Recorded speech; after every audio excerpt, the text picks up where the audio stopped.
laisser la place à M. Normand Brodeur qui va nous parler un peu et M. Patrick Lheureux qui vont nous parler un peu là, de ce qui s'est passé un peu, de ce qui se passe un peu cette semaine, puis peut-être de certains messages là, qu'ils voudraient vous faire part. Donc, vous pouvez prendre la parole, là, chers collègues.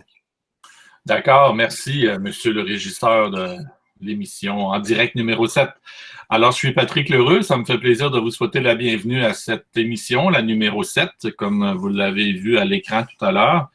Alors, j'entends parler beaucoup de ces fameuses émissions en direct 1, 2, 3, 4, 5, 6, 7 lors de mes réunions de direction du primaire. Alors, je pense que c'est bien apprécié par nous tous et je vous remercie au nom de toutes les personnes qui sont branchées de votre travail, parce que je sais que c'est quelque chose bâtir ces fameux en direct. Puis comme Guillaume l'a si bien dit tantôt, on s'en est souvent demandé, est-ce qu'on peut réécouter les en direct? Excusez, hein, c'est mon chat qui vient de faire renverser mon verre. Mais oui, c'est possible. Et Guillaume vous l'a si bien mentionné tout à l'heure. Vous allez sur le site cp.qc.ca et tous les autres en direct sont très bien répertoriés dans les archives. Il va y avoir un en direct numéro 8 aussi la semaine prochaine, mais vous serez avisé, bien entendu, par des courriels qui vont provenir de la FEEP. Je cède maintenant la parole à mon collègue Normand Brodeur, qui a participé hier matin à un des 12 comités de réflexion que le ministère a mis en place pour aider M. le ministre à réfléchir. Alors, Normand, je te cède la parole. Merci, Patrick. À mon tour de vous dire bonjour et bienvenue à cette rencontre hebdomadaire. Là, je vois comme quoi la popularité demeure. Donc, notre travail est très justifié. Comme l'a mentionné Patrick, grosse semaine là, à la pédagogie avec le ministère. Vous avez vu passer des informations concernant les mesures 30-110, donc tout ce qui touche là, les redditions de comptes, les outils d'aide d'apprentissage pour nos élèves, de même que la mesure 30-120 qui concerne l'embauche du personnel. On a des réponses partielles, je vous dirais, de l'adaptation scolaire parce que plusieurs modifications risquent de se produire, mais tout ça est lié au dépôt des crédits budgétaires et les crédits qui normalement devaient être déposés à la fin du mois de mars. On souhaite les avoir à quelque part là, en mai ou en juin. Le ministère, évidemment, évalue différents scénarios. C'est un peu la même chose pour les différents comités du ministère. Le ministre a mis sur pied 12 comités la semaine dernière. Il y en a 5 qui concernent directement la fédération. Les autres concernent davantage, je vous dirais, la gestion des CS, là, les centres de services ou commissions scolaires. Mais entre autres, hier, il y avait une rencontre pour le transport, les ressources humaines, la formation à distance, de même que la continuité des services éducatifs. Je vous ai fait parvenir un résumé de la rencontre d'hier. Le ministre souhaitait nous entendre pour l'aider à prendre des décisions pour la suite des choses. Je vous dirais, il n'y a pas eu de prise de décision hier, mais la bonne chose, la bonne nouvelle, c'est que le ministère est inscrit dans une logique d'ouverture d'école ou à tout le moins de continuité d'apprentissage. Donc, ce que nous faisons depuis maintenant 5 semaines, nous sommes dans la bonne voie, nous sommes dans la bonne piste. Évidemment, il a été rappelé qu'il n'est pas question de faire d'évaluation pendant cette 3e étape-là, mais qu'il est important, oui, de ramasser des traces. Ça sera justement l'occasion d'en parler aujourd'hui dans ce En Direct 7. Donc, je vous souhaite une bonne rencontre, une bonne présentation et je cède la parole à nos récits. Merci beaucoup, Normand. Merci beaucoup, Patrick. Et voilà, c'est maintenant le temps de plonger au cœur de la discussion pédagogique avec ce récit en direct numéro 7-là, transformer la culture d'apprentissage dans son milieu, une question de cohérence. Avant de plonger un peu plus dans le sujet, je vais demander à Guillaume de passer à la prochaine diapositive et on veut simplement replacer dans le continuum, dans la trame narrative que nous avons à l'intérieur de nos en direct, celui que l'on est en train d'animer présentement. Monsieur Brodeur l'a dit, Normand, c'est-à-dire qu'on s'inscrit dans la 5e semaine de la continuité des apprentissages. Alors, notre premier récit en direct a été à propos de ce que nous, on a appelé la phase numéro 1. Alors, toute la mise en place de la structure numérique d'apprentissage. Ensuite de ça, il y a eu une phase 2. Préparer le milieu à la nouvelle philosophie, préparer le terrain à non pas être dans une culture d'évaluation, mais être dans une culture d'apprentissage à distance avec la situation exceptionnelle que l'on a vécue. Et aujourd'hui, on s'inscrit dans la phase 3, c'est-à-dire, étant donné que c'est démarré, que ça roule, de quelle façon maintenant est-ce qu'on transforme la culture d'apprentissage de notre milieu, étant donné que, comme Normand l'a dit, on n'est plus dans une logique d'évaluation. C'est ce que l'on va faire aujourd'hui. Ce qui s'en vient dans les prochains récits en direct, ce sont les phases 4 et 5. Préparer maintenant le retour en classe et finalement le retour sur les pratiques gagnantes qui sera fait. Mais on sait pertinemment avec les discussions que l'on a dans nos écoles que présentement, alors qu'on est dans la phase 3, les phases 4 et 5 roulent quand même en filigrane tant au niveau administratif qu'au niveau pédagogique. Alors sur ce, je vais laisser la parole à Benjamin parce que 1, 2, 3, go, c'est le temps de plonger. On peut déplacer la diapositive, s'il te plaît, Guillaume. Alors, pourquoi avons-nous décidé d'aborder la transformation de la culture d'apprentissage? Eh bien, parce que les questions qu'on a reçues après ceux qui étaient vraiment là, ciblés sur l'infrastructure, les outils, c'était vraiment des questions qui étaient de pédagogie, mais c'était souvent des questions portant sur le plan d'apprentissage, les traces d'apprentissage, la rétroaction et le jugement professionnel. Souvent, les questions ciblaient vraiment un aspect en particulier, comme vous avez un exemple ici, combien de traces d'apprentissage ai-je besoin pour poser mon jugement professionnel? Et quand on répondait à ces questions-là, ce qu'on se rendait compte, c'est qu'il était vraiment difficile d'isoler un aspect sans parler des autres et de la relation, de l'interaction qu'ont ces différents aspects entre eux. Donc, pour parler de rétroaction, il faut parler en fait de traces d'apprentissage, de plan d'apprentissage, de jugement professionnel, parce que l'important, c'est de former un tout cohérent. Donc, c'est pourquoi on a décidé de vous faire une espèce de continuum, des liens logiques entre ces différents aspects-là et en fait, de comment on est capable de les organiser pour assurer une cohérence pédagogique. Prochaine diapo. Alors, ça sera une présentation en 2 temps. Premièrement, on va avoir l'aspect macro, c'est-à-dire quels sont les liens entre les aspects pour assurer la cohérence pédagogique. On va établir les liens logiques dans vraiment une logique de si alors. Et ensuite, on va refaire ce chemin-là, mais cette fois-ci en approfondissant les caractéristiques importantes de chaque aspect pour en savoir plus. Alors, on y va. Alors, quels sont les 5 aspects qu'on a ciblés? Premièrement, les essentiels du programme, le plan d'apprentissage, les traces d'apprentissage, le portfolio, la rétroaction et le jugement professionnel. Donc, on y va, on part dans le lien logique. Premièrement, si j'identifie mes essentiels dans la progression des apprentissages et dans le programme, c'est-à-dire si j'identifie, étant donné qu'on le sait qu'en ce moment, en accompagnement pédagogique, tout prend plus de temps, donc il faut cibler vraiment l'essentiel. Alors, je suis en mesure de prioriser les tâches qui ont le plus d'impact pédagogique dans le plan d'apprentissage.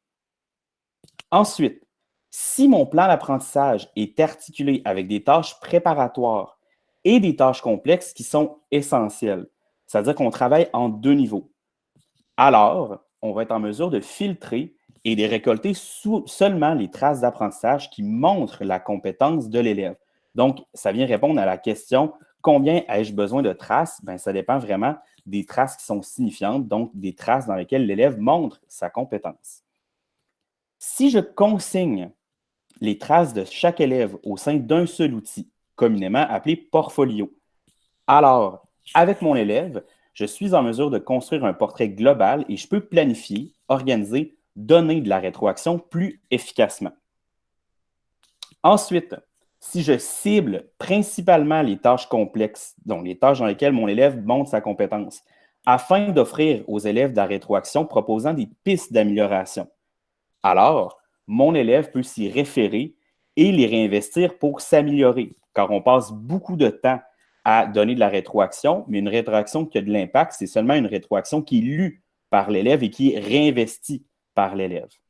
Et finalement, si la rétroaction est consignée, que les traces sont signifiantes et qu'elles sont en quantité suffisante pour avoir un portrait global des compétences de l'élève, alors il devient plus facile de poser le fameux jugement professionnel qui, des fois, on a l'impression qu'il y a moins de valeur que la mesure, qu'il y a moins de valeur qu'une note chiffrée qui est arithmétique, qui est objective. Alors maintenant, on va refaire ce chemin-là, mais maintenant, on va approfondir chaque aspect pour vraiment les comprendre davantage. France. Benjamin vous a fait le portrait global. On va plonger dans la première étape, cibler les essentiels.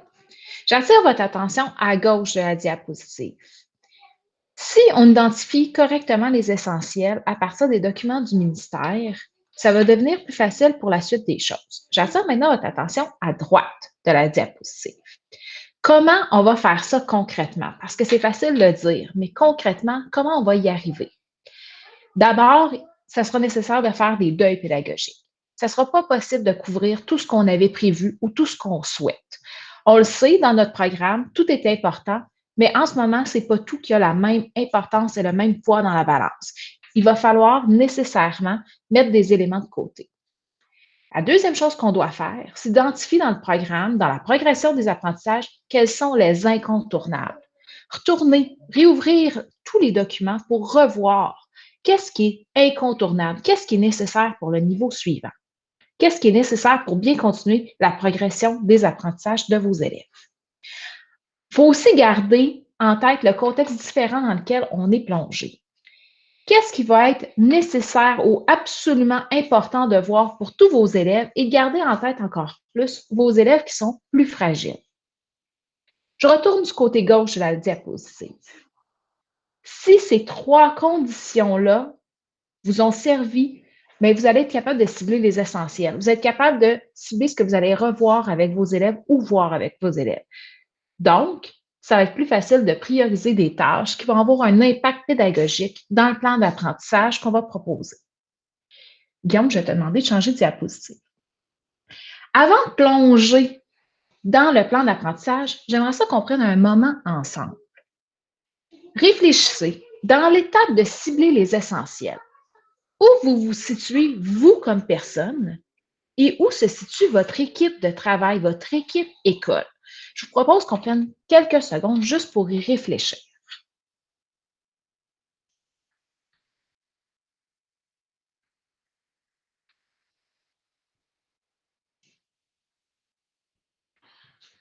Si vous sentez que votre équipe ou que vous-même, vous manquez un peu d'outils pour être capable de bien cibler vos essentiels, on vous a proposé les liens vers le programme, la progression des apprentissages et les cadres d'évaluation disponibles sur le site du ministère.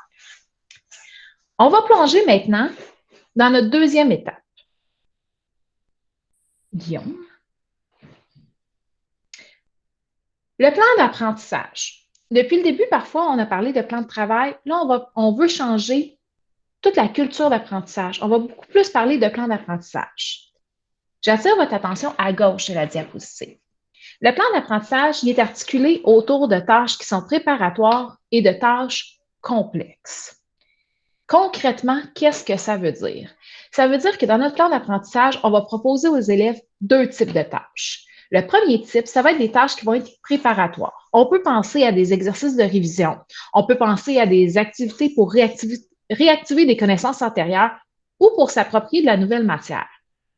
On va pouvoir décider comme enseignant de donner de la rétroaction selon les besoins des élèves. On peut offrir une différenciation pédagogique. On veut donner de la rétroaction rapidement parce que le but, c'est vraiment d'éviter aux élèves de tomber dans le sentier lié à l'erreur. Donc, on gagne grandement à offrir de la rétroaction au fur et à mesure pour nos élèves qui en ont besoin. Le deuxième type de tâches qu'on va proposer aux élèves, ce sera des tâches qui sont complexes. Ces tâches-là vont permettre à mieux exercer son jugement professionnel. C'est des tâches qui sont complexes et qui vont permettre à l'élève de démontrer sa compétence. Ça va être aussi des tâches qui vont permettre d'être utilisées comme traces d'apprentissage et qui vont recevoir une rétroaction qui va être systématique. On retourne à gauche de la diapositive. Donc, si dans votre plan d'apprentissage, vous avez proposé aux élèves des deux types de tâches, des tâches préparatoires et des tâches complexes, ça va devenir plus facile et possible de filtrer et de récolter seulement des traces d'apprentissage qui vont démontrer la compétence de l'élève. On passe à la prochaine diapo, parce qu'avant de tomber dans les traces d'apprentissage avec Guillaume, on va prendre encore un moment. Vous, quand on parle du plan d'apprentissage, où vous situez-vous? Où votre équipe se situe? On va prendre un temps, on y réfléchit.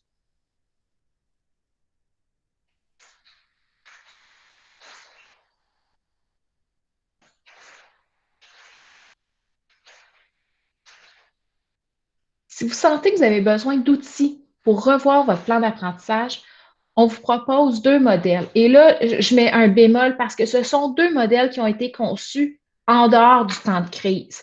Donc, sentez-vous bien à l'aise, puis on en a discuté en équipe, de devoir le modifier et l'adapter à la réalité dans laquelle nous sommes présentement. Je passe la parole maintenant à Guillaume pour aborder le portfolio.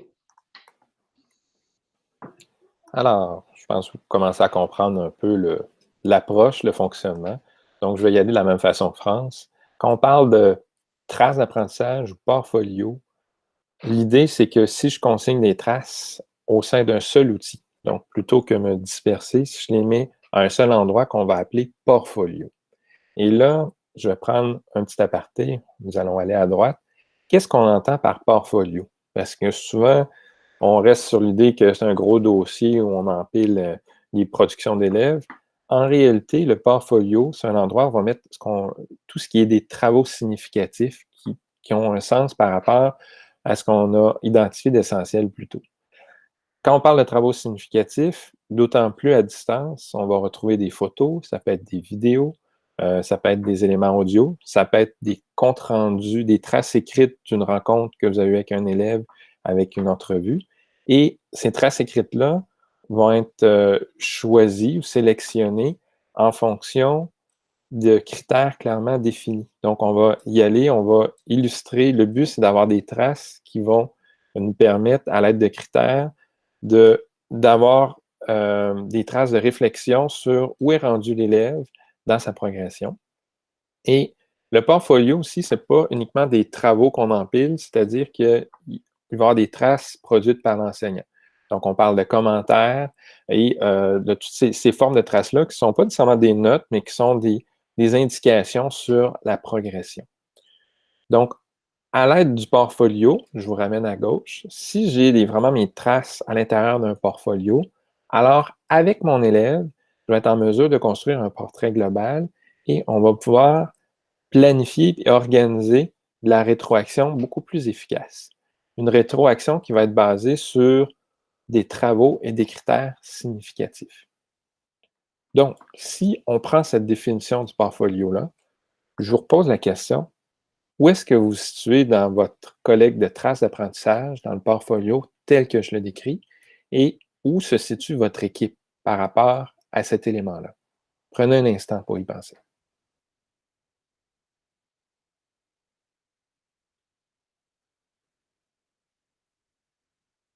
On vous fait réfléchir aujourd'hui. Nous avons des outils. Les grands principes du portfolio. Donc, si vous, votre équipe, vous voulez familiariser avec justement les concepts, les portfolios ont peut-être une mauvaise presse pour différentes raisons. Mais si vous voulez revenir à l'essence du portfolio, vous avez 2 éléments ici, 2 guides qui peuvent vous aider par rapport à cet élément-là. Une fois que vous avez collecté vos traces d'apprentissage, l'étape suivante, l'étape logique, sera la rétroaction. Donc, la rétroaction ici, c'est que la rétroaction, c'est de cibler principalement les tâches complexes. Donc, comme ma collègue France l'a mentionné, il y a des différents types de tâches, mais on va cibler principalement les tâches complexes afin d'offrir aux élèves des rétroactions proposant des pistes d'amélioration.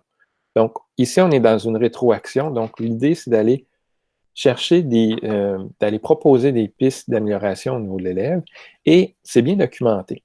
De la façon que ça fonctionne, vous pouvez aller voir à droite, vous avez un texte, un article de François Jourde qui parle un peu de pourquoi donnons-nous du feedback, mais dans le fond, le but, c'est que les élèves apprennent davantage.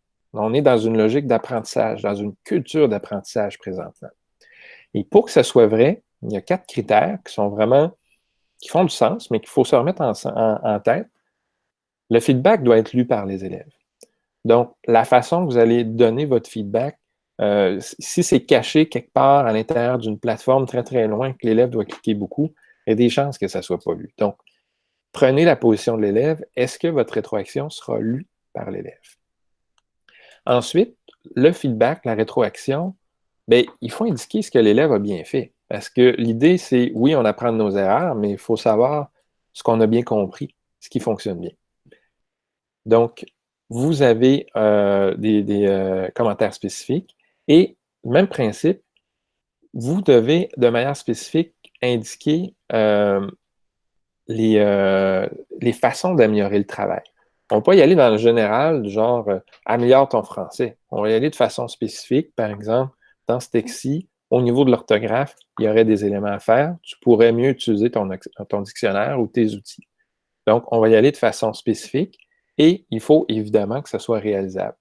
On va réalisable avec les outils, les moyens, les structures que vous mettez en place. Donc, on ne va pas projeter trop loin, mais on va y aller avec qu'est-ce qu'on peut faire maintenant. Alors, si on y va avec une rétroaction de ce type-là, l'élève devrait être en mesure de s'y référer, étant donné les critères qu'on a mentionnés, et de réinvestir cette rétroaction-là dans des apprentissages, toujours dans une logique d'apprentissage. Où est-ce que vous vous situez par rapport à vos rétroactions? Où se situe votre équipe? Pensez-y un peu.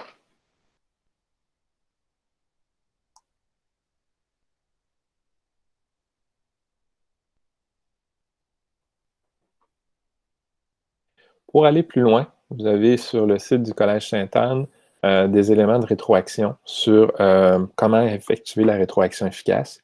Il y a aussi de nombreux tutoriels, nous les avons référés ici. Je vais passer la parole à ma collègue Maude. Merci, Guillaume. Avant de plonger à l'étape numéro 5, est-ce que je peux te demander de présenter la prochaine diapositive? L'étape numéro 5, c'est le fameux jugement professionnel. Par expérience, tous les conseillers pédagogiques du récit vous diraient que lorsque l'on rencontre des équipes ou des enseignants qui se questionnent par rapport à leur jugement professionnel, souvent, c'est simplement une question de confiance également. Et établir sa confiance par rapport à son jugement professionnel, on ne saurait trop le répéter. Ce que l'expérience du terrain nous enseigne, c'est que il y a des fois, dans les étapes 1 à 4, des éléments que l'on doit revoir. Parce qu'établir son jugement professionnel, c'est quelque chose de complexe. Plusieurs professionnels en dehors du monde de l'éducation sont appelés à se prononcer également. Mais si on a ciblé des savoirs essentiels, si on a un plan d'apprentissage qui est solide, si on a des traces qui sont également solides pour lesquelles on a donné de la rétroaction, eh bien là, à ce moment-là, une confiance s'installe parce qu'on sent que même en dehors d'un examen dit plus formel, ceux qu'on a tendance à connaître de façon habituelle, on sent que notre jugement professionnel est appuyé sur des traces qui sont solides. Alors, un jugement professionnel, ce n'est pas anecdotique, c'est quelque chose qui se construit à l'aide des étapes 1 à 4. Est-ce que je peux te demander de passer à la prochaine diapositive? Alors, à situation exceptionnelle, exige des mesures exceptionnelles, mais quelle belle occasion de revoir la culture de l'évaluation au sein de votre établissement. Normand en a parlé au début de la présentation, c'est-à-dire qu'on peut continuer dans le contexte actuel, et je pense que vous le voyez dans la diapositive à droite. Les informations que l'on va vous donner aujourd'hui sont en date du 17 avril 2020, moment de l'enregistrement. On a la possibilité de poursuivre la continuité pédagogique, d'enseigner aux élèves des nouvelles notions, de leur donner de la rétroaction, mais pas de l'évaluer de la façon dont on le faisait avant. Alors, établir son jugement professionnel, quelle belle porte d'entrée pour changer et d'expliquer aux enseignants. Et je vous demande de jeter un œil maintenant dans la portion de droite de la diapositive. Le jugement professionnel peut se faire en 2 temps. Alors, il y a un jugement professionnel pendant l'apprentissage. C'est exactement dans ça que l'on est. Et il y a du jugement professionnel de l'apprentissage, et je vais y revenir un petit peu plus tard. Alors, établir le jugement professionnel pendant l'apprentissage, qu'est-ce que ça signifie? C'est une démarche qui est réflexive. C'est une démarche qui est interactive et qui est collaborative. Alors, l'enseignant est un petit peu comme un entraîneur sportif, comme une personne qui est là pour aider son élève à s'améliorer au fur et à mesure qu'il récolte des traces. Alors, on peut analyser les traces pour situer l'élève dans son apprentissage. Au besoin, on peut modifier le plan d'apprentissage pour certains élèves qui auraient besoin de réajustement parce qu'on a constaté à l'aide de nos traces que, certains élèves présentent encore des difficultés. Et à ce moment-là, on est capable de faire une certaine forme de différenciation pédagogique. Pourquoi?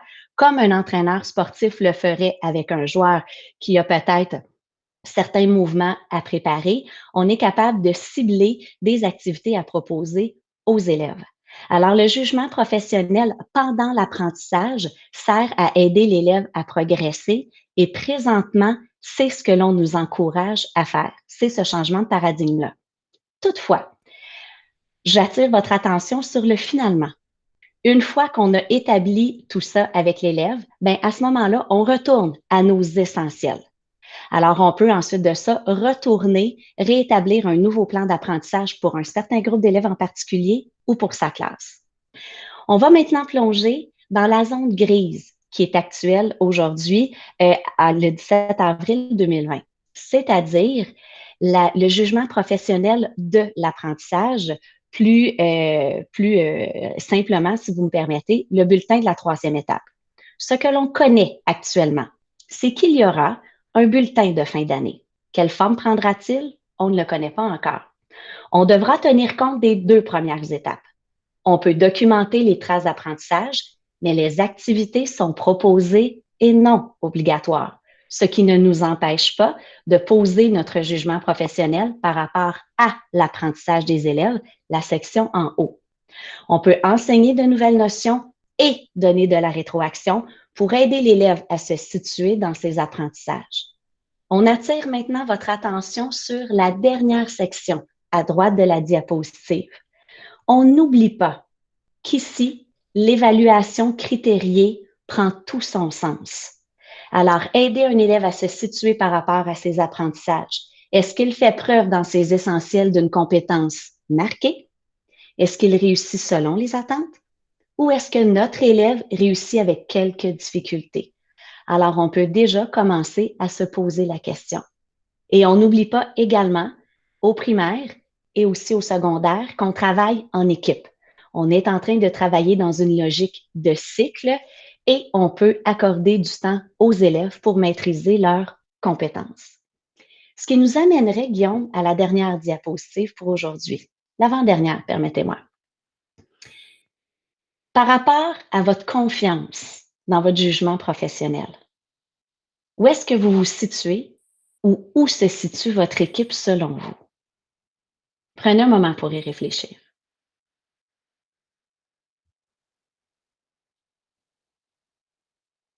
Si vous avez besoin de mots, d'outils pour expliquer à votre équipe ou pour garder le fil de toute la complexité, mais de toutes les ouvertures et de toutes les possibilités au niveau pédagogique que le jugement professionnel nous offre, on vous encouragerait à aller consulter les 3 ressources qui se trouvent à gauche. Il y a une très belle infographie préparée par le Conseil supérieur de l'éducation. Le jugement professionnel, un article qui a été rédigé par la revue EdCan. Et également, parce que j'en ai parlé, là, le jugement professionnel prend tout son sens avec une grille qui est critériée, mais construire une grille, c'est un exercice pédagogique qui demande une bonne réflexion. Alors, à ce moment-là, on vous encouragerait à aller consulter celle qui a été déposée sur le site du Collège Lionel Groulx et, avant de construire une grille, de vous assurer que vous mettez dans la grille des bonnes pratiques pédagogiques. Il nous resterait maintenant un dernier point à aborder, celui de la motivation des élèves. Parce que c'est une question qui revient souvent. Et je ne vous le cacherai pas, en tant que mère d'adolescents, en cette situation exceptionnelle, je vis la même situation que la plupart d'entre vous à la maison. Quel moment avons-nous, quelle chance avons-nous pour maintenant répéter un petit peu comme un mantra, même si nos adolescents lèveront certainement les yeux au ciel, pour leur répéter donc à la question ça compte-tu? Ben là, maintenant, c'est pour toi que tu apprends et c'est pour tes apprentissages parce que c'est à toi le premier ou la première que ça va servir. Toutefois, vous avez raison. Une phrase comme ça va avoir un impact dans le temps. C'est une démarche qui doit s'inscrire dans le temps. Alors, vous pouvez peut-être prendre un moment. Moi, comme enseignant, mon école, est-ce que dans le temps, c'est un message que nous martelons et remartelons aux élèves par rapport à la culture d'apprentissage? Ou peut-être, on constate qu'on a peut-être un angle mort ici. Peut-être que notre établissement martèle davantage une culture qui est basée sur la note. Alors, bien, voyez-vous, vous avez l'occasion ici peut-être de changer votre message. Alors, ce qu'on est en train de faire, dans le fond, c'est de placer les pierres d'une nouvelle culture d'apprentissage. Oups, je pense qu'il y a quelqu'un qui est passé en mode présentation.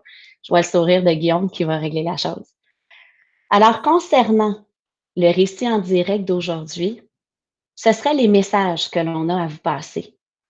Le jugement professionnel est complexe, mais appuyé des étapes 1 à 4, on est en train de remplir notre coffre à outils de tous les matériaux dont on a besoin pour se sentir solide en dehors d'une évaluation traditionnelle pour poser un jugement professionnel, comme tant d'autres professionnels dans d'autres disciplines le font. Alors, Guillaume, je t'inviterai peut-être à présenter la prochaine diapositive. Après la motivation des élèves, si vous avez des questions, n'hésitez pas à nous écrire parce que vos questions nourrissent chacun de nos récits en direct. On vous rappelle également que nos diapositives sont en Creative Commons, alors c'est-à-dire que n'hésitez pas à les réutiliser, n'hésitez pas à les partager au sein de votre milieu. Si jamais les phases 1, 2 et 1 ou 2 attirent votre attention, vous pouvez nous réécouter dans nos archives du récit en direct. Mais également, on vous donnerait rendez-vous vendredi prochain pour notre 8e récit en direct, qui serait à ce moment-là la phase 4 de ce que l'on a présenté au début. Alors, merci beaucoup de votre écoute. Et Normand, est-ce qu'on peut peut-être, comme d'habitude, te laisser le mot de la fin? Oui, merci. Merci pour la qualité de la présentation. Je vous dirais que vous venez de faire le lien avec la réflexion où se situe le ministère présentement. Je vous l'ai dit, hier, la rencontre avec le ministère de l'Éducation, ce n'était pas pour prendre des décisions, mais il y a quand même des orientations qui se dégagent, notamment quant à l'évaluation de cette 3e étape-là. La sanction des études s'orienterait, et je parle au conditionnel, et ça a été partagé par l'ensemble des gens qui siégeaient sur le comité, vers une évaluation de la 3e étape qui s'appuierait sur une notion de réussite ou d'échec. Donc, ça va être plus facile d'exercer son jugement professionnel, je dirais, pour les enseignants. Les cas litigieux pourraient être discutés avec l'équipe classe ou l'équipe matière. Ce que j'aime dans cette approche-là du ministère, et la présentation d'aujourd'hui vient de le confirmer, c'est l'importance d'axer sur les apprentissages et non pas sur l'évaluation. Et je vous laisse sur une réflexion. Si l'école ouvre qu'au mois de septembre ou quand l'école rouvrira, est-ce qu'on s'attend à faire l'école comme on la faisait ou au contraire, peut-on saisir l'occasion de faire l'école autrement, comme ça fait si longtemps que nous le souhaitons? Donc, je remercie l'équipe du récit. Patrick, je te laisse la parole.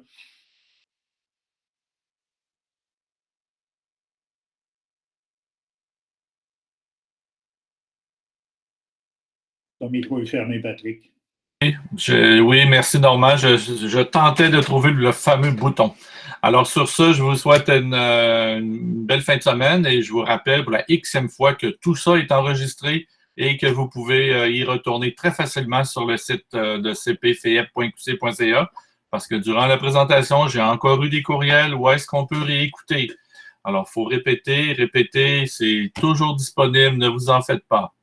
Alors, sur ce, bonne fin de semaine et profitez-en bien. La 5e semaine de confinement se termine aujourd'hui.